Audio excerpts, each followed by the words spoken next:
अमृताहुनी गोड नाम तुझे देवा, नाम तुझे देवा. बाजे मुरलिया बाजे रे, बाजे रे मुरलिया बाजे, बाजे रे मुरलिया बाजे.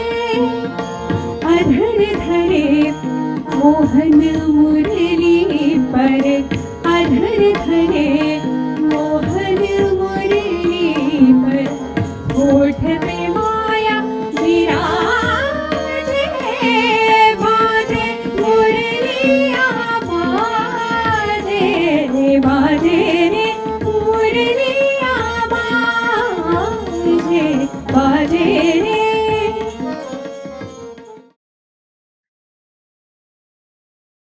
हरे राम राम राम हरे हरे, हरे कृष्ण कृष्ण कृष्ण हरे राम राम राम हरे हरे, हरे कृष्ण कृष्ण कृष्ण हरे हरे.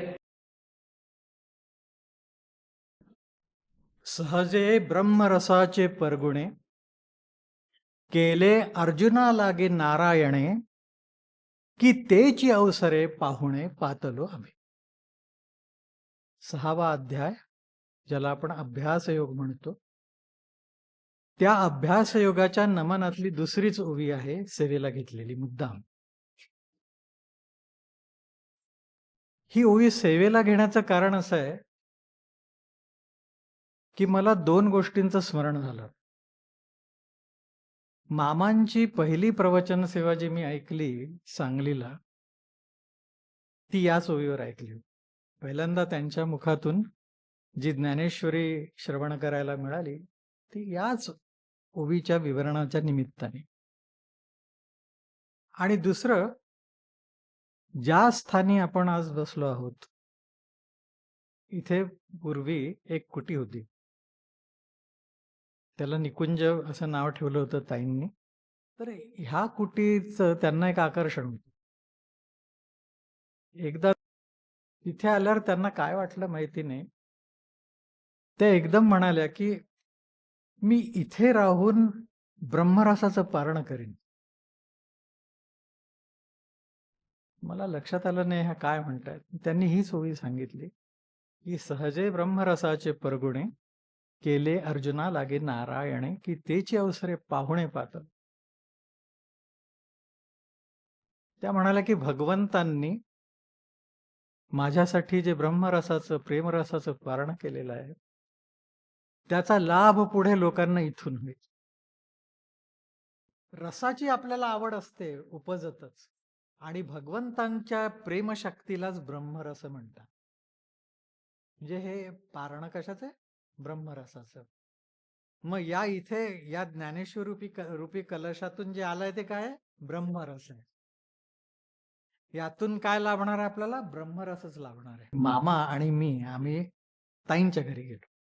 मामांना ताईंची जरा आठवण आली, ते म्हणून आम्ही गावातून काम करून आलो परत माऊलीत जाताना ते म्हणले अरे थांब आपण शकीकडे जाऊ. म्हणून ताईंकडे गेलो. आम्ही दार उघडून आत गेलो. तर आश्चर्य म्हणजे आत काहीच नव्हतं, काही नव्हतं, नुसता प्रकाश होता. लख्ख प्रकाश, निळसर शुभ्र असा प्रकाशच प्रकाश, काही वस्तूच नव्हत्या त्याच्यामध्ये. मामा म्हणाले की ही शकी भगवंतांमध्ये लीन होऊन बसलेली आहे, त्याचा हा परिणाम आहे. आणि मग त्यांनी हाक मारलं ताईंच्या नावाने, शके पुरी कुठे आहेस? असं म्हटल्यावर सगळं दिसायला लागलं. ताई समोर आले. मामा म्हणाले पहा, हे आहे ब्रह्मरसाचं परगुण. तो ब्रह्मरस कसा असतो याची आपल्याला झुळूक मिळाली ना, म्हणाले चुणूक मिळाली ना, की आपल्याला तो त्या परब्रह्माचं ते प्रकाशमय दर्शन झालं आणि त्यातलं प्रेम आपल्या हृदयामध्ये आलं. कारण त्यांनाही मलाही भरून आलं होतं एकदम. त्यांनी मामा म्हणाले याला म्हणतात ब्रह्मरसाचं परगुण. मग ते ताईंना म्हणाले की हे ब्रह्मरसाचं परगुण भगवंतांनी तुझ्यासाठी केलं आणि तुझ्या निमित्ताने आम्ही पाहुणे झालो म्हणाले. हा प्रत्यक्ष अनुभव त्या ब्रह्मरसाचा येतो. पण तो केव्हा येतो? तो सद्गुरु कृपेने तसं साधन करताना येतो. सद्गुरु मामांच्या कृपेने, सद्गुरु ताईंच्या कृपेने, भगवंतांच्या कृपेने आपल्याला ह्या तीर्थाचा, ज्ञानेश्वरी तीर्थाचा जो काही यथाशक्ती आस्वाद घेता आला, तो देखील त्यांच्या करुणेचाच प्रत्यय आहे. त्यामुळे झालेली ही सेवा त्यांच्याच चरणी अर्पण करून थांबतो.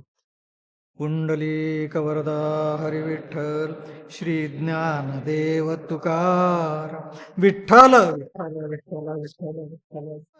वासुदेव श्रीकृष्ण गोविंद हरे मुरारे, हे नाथ नारायण वासुदेव, हे नाथ नारायण वासुदेव, हे नाथ नारायण वासुदेव.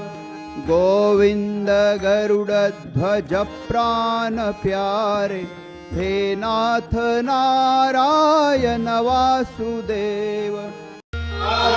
कृष्ण वल्लभेची नित्य